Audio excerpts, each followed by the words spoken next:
আসসালামু আলাইকুম প্রিয় দর্শক, সবাই কেমন আছেন? প্রতিদিনের মতো চলে আসলাম এই মুহূর্তের গুরুত্বপূর্ণ ঝড় বৃষ্টির নিম্নচাপের গুরুত্বপূর্ণ আবহাওয়ার খবর নিয়ে।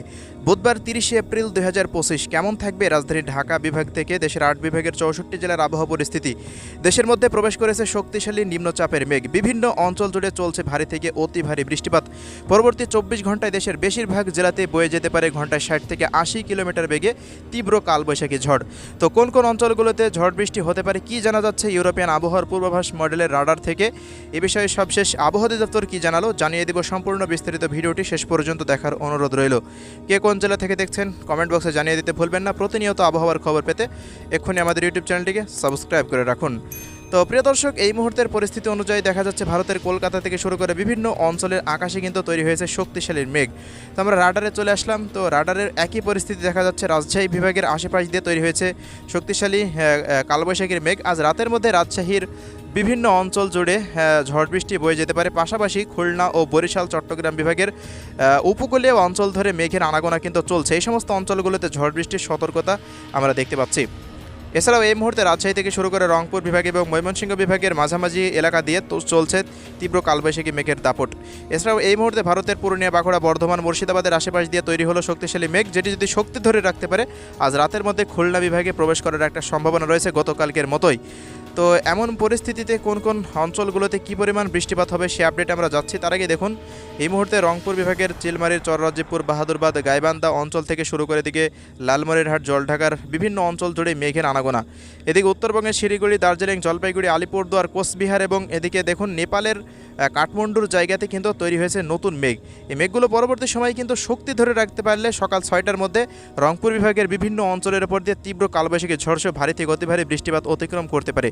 পাশাপাশি এদিকে উপকূলীয় অঞ্চল জুড়ে যে মেঘের আনাগোনা চলছে, এদিকে কুমিল্লা থেকে শুরু করে ব্রাহ্মণবাড়িয়া জেলা পর্যন্ত এই সমস্ত অঞ্চলগুলোতেও কিছুটা ঝড় বৃষ্টির একটা সম্ভাবনা আমরা দেখতে পাচ্ছি।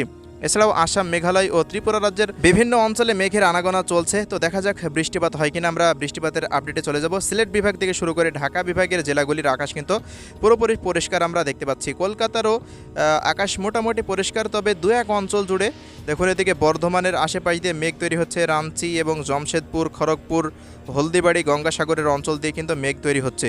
তো আজ রাতে বিভিন্ন অঞ্চলে ঝড় বৃষ্টির সতর্কতা থাকছে। তো আমরা এ পর্যায়ে চলে আসলাম বুধবারের আবহাওয়া পরিস্থিতিতে। তো প্রিয় দর্শক, বুধবারে দেখুন ঢাকা বিভাগ থেকে শুরু করে ভারতের কলকাতা দিয়ে খুলনা, বরিশাল এবং চট্টগ্রাম বিভাগ পর্যন্ত অবস্থান করতে পারে শক্তিশালী কালবৈশাখীর মেঘ। এছাড়াও সিলেট বিভাগের সিলেট, সুনামগঞ্জ, মৌলভীবাজার, হবিগঞ্জের বিভিন্ন অঞ্চলের ওপর দিয়ে একটু ঝড় বৃষ্টির একটা সতর্কতা দেখা যাচ্ছে। তো বৃষ্টিপাত হয়েছে কিনা আপনারা অবশ্যই কমেন্ট বক্সে জানাতে ভুলবেন না। যারা বুধবারে এই খবরটি দেখবেন অবশ্যই কমেন্ট বক্সে জানাবেন। পাশাপাশি ঢাকা বিভাগে ঢাকা, দোহার, মুন্সিগঞ্জ, এদিকে শিবচর, মাদারীপুর, শরীয়তপুর, গৌরনদী, টঙ্গিপাড়া, মকসেদপুরের আশেপাশ দিয়ে বালিয়াকান্দি, ফরিদপুর, পাংশা, রাজবাড়ী, শিবালয়, মানিকগঞ্জের আশেপাশ দিয়ে গাজীপুরের দু এক অঞ্চলে বিচ্ছিন্নভাবে ঝড় বৃষ্টির একটা সতর্কতা দেখা যাচ্ছে। খুলনা বিভাগে যশোর, নড়াইল, অভয়নগর, সাতক্ষীরা, শ্রীকান্তপুর, মোংলা থেকে শুরু করে বাগেরহাট। এদিকে দেখুন বরিশাল বিভাগের কাউখালী, জিয়ানগর, মঠবাড়িয়া থেকে শুরু করে বরগুনা, পটুয়াখালী, ভোলা, দশমিনা, কলাপাড়া, পাথরঘাটার আশেপাশ দিয়ে পিরোজপুরের দু এক অঞ্চল জুড়ে ভোলা, বুরহানুদ্দিন, লালমোহন, হাতিয়া, চরফ্যাশন এই সমস্ত অঞ্চলগুলোতে কুয়াকাটা অঞ্চলের আশেপাশ দিয়ে তীব্র বজ্রপাত সহ ভারী থেকে অতি ভারী বৃষ্টিপাত অতিক্রম করতে পারে। পাশাপাশি এদিকে দেখা যাচ্ছে লক্ষ্মীপুর, চাঁদপুর, চৌমোহনী থেকে শুরু করে হাজীগঞ্জ, লাকসাম অঞ্চল, ফেনী, নোয়াখালী দু এক অঞ্চল জুড়ে বৃষ্টিপাত হতে পারে। ভারতের উত্তর 24 পরগনা, দক্ষিণ 24 পরগনা, উত্তর পশ্চিম মেদিনীপুর, পূর্ব মেদিনীপুর, ঝাড়গ্রাম, পুরুলিয়া, বাঁকুড়া, বর্ধমান, বীরভূম, নদিয়া, হাওড়া, হুগলি থেকে শুরু করে কলকাতা থেকে শুরু করে বিভিন্ন অঞ্চল জুড়ে আগামীকাল বৃষ্টিপাতের সতর্কতা রয়েছে রাত্রিকালীন সময়ে। পশ্চিমবঙ্গে রাজশাহী বিভাগেরও বিভিন্ন অঞ্চল জুড়ে বৃষ্টিপাত হতে পারে, তবে তা অপেক্ষাকৃত একটু কম দেখাচ্ছে। পাশাপাশি রংপুর বিভাগের দেখুন পীরগঞ্জ, রংপুর, চিলমারি, চররাজিপুর, বাহাদুরবাদের দু এক অঞ্চল জুড়ে বিচ্ছিন্নভাবে ঝড় বৃষ্টির একটা সতর্কতা আমরা দেখতে পাচ্ছি। তবে বৃষ্টিপাত স্বল্প স্থায়ী হবে, একটানা সারাদিন হবে না এমনটাই কিন্তু সম্ভাবনা। খুব জোর হলে 20 থেকে 30 মিনিট হতে পারে। পাশাপাশি এদিকে দেখুন চট্টগ্রাম বিভাগের একেবারে কুমিল্লা, ব্রাহ্মণবাড়িয়া জেলার আশেপাশ দিয়ে বৃষ্টিপাতের একটা সতর্কতা। ত্রিপুরা রাজ্যের আমবাসা, আগারতলা, আরামপুরের আশেপাশ দিয়ে কিছুটা ঝড় বৃষ্টি হতে পারে। ময়মনসিংহ বিভাগের শেরপুর, জামালপুর, নেত্রকোনা, ময়মনসিংহ, তারাকান্দার আশেপাশ দিয়ে কিছুটা বৃষ্টিপাতের সম্ভাবনা রয়েছে। মোটামুটি দেশের প্রত্যেকটা অঞ্চলের বেশিরভাগ জেলাতে আগামীকাল বৃষ্টিপাতের সতর্কতা রয়েছে। তবে একটানা বৃষ্টিপাত হওয়ার সম্ভাবনা খুবই কম। এটি দিনের যে কোনো মুহূর্তে ঘটতে পারে। স্বল্প স্থায়ী বৃষ্টিপাত 20 থেকে 30 মিনিট সর্বোচ্চ স্থায়ী থাকতে পারে।